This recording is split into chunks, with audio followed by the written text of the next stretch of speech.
In 2015, countries across the world signed the Paris Agreement, which is a legally binding agreement between countries to strengthen global countries' ability to deal with the impacts of climate change. The DBSA says it has set aside $200 billion for green energy-related projects. The bank says this is part of its contribution to realizing the just energy transition to achieve the country's goal to reach net zero emissions by 2050.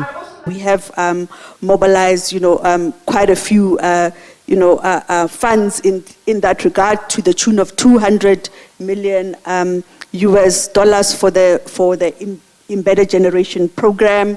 We have mobilized another 200 from a European investment bank for the embedded generation program as well, and with our green bond program, because we also have a green bond program where we have, where we've raised green bonds and actually doing it in foreign currency and in local currency as well. So we are really,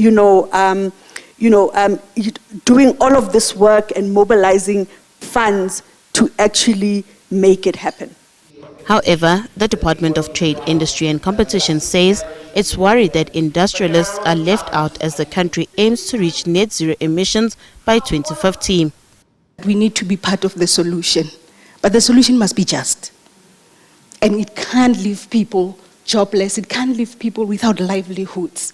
And then on the trade side, those are some of the things. And I would have loved to kind of see, as we're talking even about mobilizing of investment for clean energy, the risks that unilateral decisions by countries, including on the CBAM, and I'm not necessarily saying the EU is the only one, there are various other ones coming in different forms, is actually going to derail the progress that we would want to make. At the same time, the Independent Power Producers Office says a public-private collaboration is important as the country moves to clean energy. We need to work together. I'm not even sure where this needs to be coordinated. So there's also a mismatch with where we're spending the money on training and the skills that we need in the field.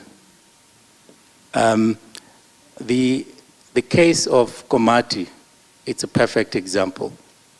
A lot of money was spent and part of it was training for assembling and we haven't seen the results. So I'm not giving the answers, but I'm just trying to make us aware that this problem is much bigger and it needs to be addressed for a country that is struggling with unemployment.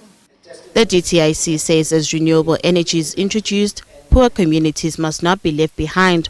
Meanwhile, DBSA says the country's poor education outcomes must be addressed as they are a barrier to supporting the move to decarbonize South Africa. Boitumelo Mosako, SABC News, Johannesburg.